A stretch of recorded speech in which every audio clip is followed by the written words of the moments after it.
Good afternoon, Jackie. How are you today? Good afternoon, Peter. It's a cool day, -1 outside.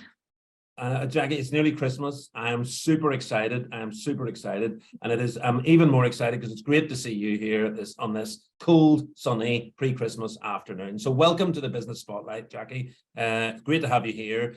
Could you start by telling me a little about your story and your business, please?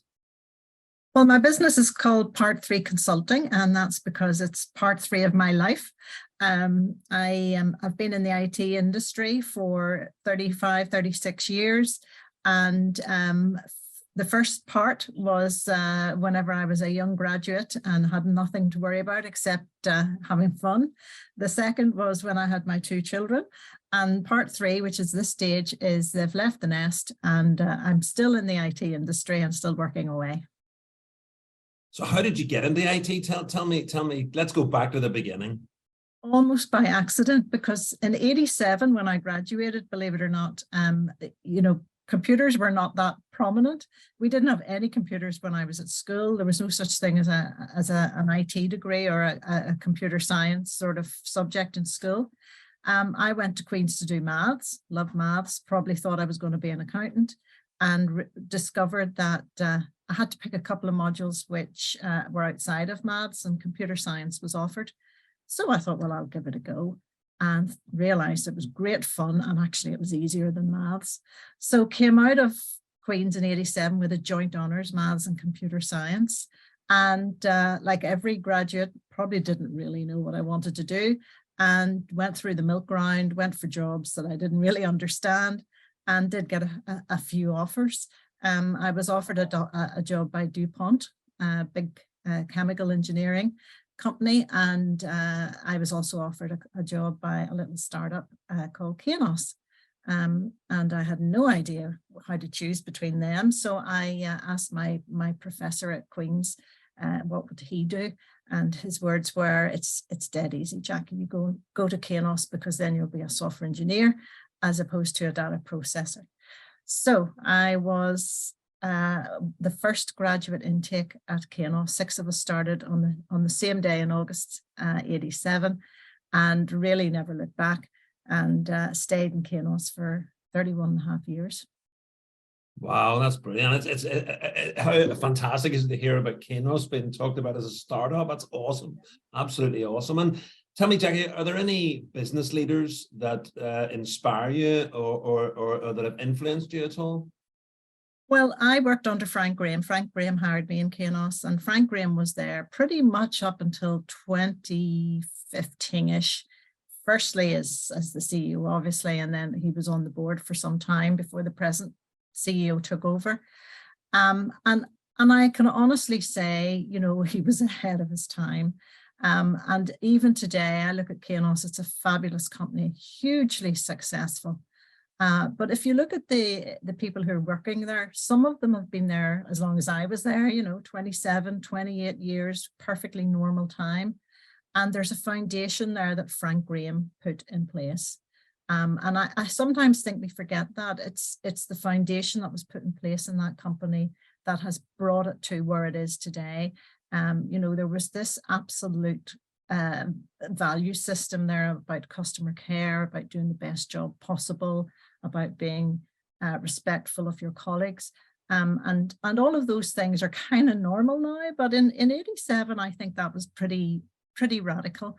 And I think Frank Graham was absolutely a trailblazer in his day. And I have a lot to thank him for. And I think there's a lot of those people who worked under Frank who have since either stayed in Kainos or gone further afield, and they got their value system and they got their approach to work from Frank. What would you say is the best piece of advice you've ever been given, Jackie? It was from Frank. And I remember he said it to me when he was doing my annual review. He said, trust your instinct. And I was really flattered by that, because I always thought, a girl in her 20s, you had to be old, mature, very experienced before you could really trust your instinct. But actually, that's not the case. We're all born with an instinct. And what he was telling me was, if I felt something or felt something was right or the better thing to do, I was almost always right in thinking that. So I think that was a piece of advice that I both found flattering and surprising at the time, but actually a really good piece of advice. And I have since given that same advice to some of the more junior people who have worked with me, who I think are a wee bit lacking in confidence, but extremely capable. And just to say to them, you can do this, and your instinct's good. And please don't let it be Frank again, but who's the first person that springs to mind when you think about success?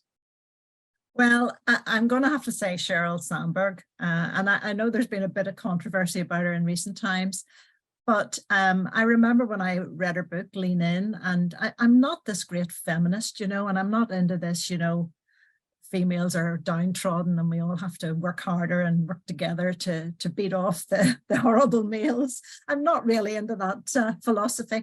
That's good, thank you. But her book actually pointed out some things which I hadn't really thought about. And I thought, gosh, she's right. And they were really simple things. But depending on whether a female did them or a male did them, they were interpreted very differently. And I think, again, she was a trailblazer ahead of her time. I think her books have really empowered people, not just females, but everyone, into thinking differently about the workplace and about being flexible and understanding people's personal circumstances. So, I think she's a formidable lady. And even whenever she talks about the time she lost her husband, how she dealt with that grief and how her family dealt with the grief were hugely insightful. And I just think there's a lot to learn from that lady. And she's also very successful. Well, you've also been very successful in your career, Jackie. So tell me, time to blow your own trumpet. It's Christmas. What would you say are your 3 strongest attributes? Well, I think honesty. I really can't be anything other than honest. And I know I do have a bit of a reputation for giving people the blunt truth in some of my answers, but I think that has actually endeared me to customers, and that I think they also know that I'm looking out for them, and I'll be honest about a project if it's in trouble or if there's something needs to be done. So I think honesty, I think respectfulness, and one of the things I learned whenever I did the talent management piece, and I hired a lot of people, was there's a huge variability in characters, the way people work, what people need from work. And, I think sometimes you have to just go with it, and you just have to say, they want to work in a slightly different way, but let's use that and make it work for a different situation. I remember somebody. Your microphone's just dropped off a little bit there for whatever reason. Sorry. I remember hiring somebody once, and I was told by a colleague of theirs never to put them in front of the customer, which I thought, gosh, that's pretty damning. And they were sent on a customer site, and they were absolutely fabulous, and I took a chance with them, and that chance paid off. And then I guess the third is just hard work, not being frightened of hard work and keeping the head down. Particularly in sales, you're going to have good days and bad days. And I think if you just keep the head down, keep working, and believe that you're going to get there, when you look up, you realize you've arrived. So some real hard work sometimes just is all you need. What would you say? Who would be your ideal customer, Jackie? Who's the ideal customer for you? Well, I'm currently working in the public sector, and the public sector is a tough gig. There's a lot of red tape. There are a lot of people who will only do things by the book. But equally, there are people in the public sector who are prepared to sort of be flexible. So for me, the ideal customer is somebody who's not afraid to fail, and they know that we'll fail together, and we'll fail quickly, and we'll fail in a small way so that we learn something from it and the whole project isn't a failure. So someone who's prepared to be flexible, try something different, and even if it doesn't work, learn something from the experience. Do you have a favorite book at all, or maybe podcast, anything that you've used to learn from? I haven't really got into the podcast, and I know I must, because people have told me so many times how much they're enjoying them. I'm more a book reader, but if you asked me to pick a single book, I couldn't. I mean, there are so many spectacular books out there, but the one I'm currently reading is Andre Agassi's autobiography, which I think it was a bestseller. I stumbled upon it because someone recommended it to me. I'm only in the first few chapters, and it is a beautifully written book, and it's clearly about someone who was forced into a career he really didn't want, and yet was hugely successful. So I can't wait to get my teeth into that one. I'm really enjoying it so far. It's particularly relevant now because his coach Nick Boltieri recently passed away. He's another fascinating character as well. So, but I'm sure that'll be woven through the book. So excellent, great recommendation. So, what would you say? What's the biggest challenge that you're currently facing in your business, Jackie? Well, I think COVID and the pandemic and not being able to go on site and visit customers on site has definitely had an impact. And on the one hand, a positive is, the world kept turning and we still managed to do business through Teams and all the rest. But nothing beats being in the same room as someone. And even this week, for example, we've been doing business with a particular customer for well over a year now. And I was in London there 2 days ago, and I met them for the first time in person. And it definitely brings a different dynamic. And I think the next time we talk on the phone or in a team session, it will be different. And I think that has made doing business particularly difficult, not being able to be on site.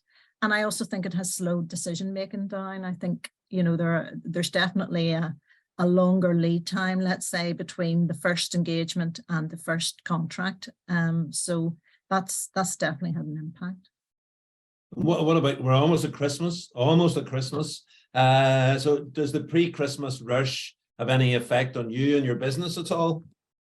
Well, in public sector, no, because luckily they sort of have these furlough rules where they don't do anything drastic for about 2 weeks. They wouldn't do an upgrade, for example, on their IT systems.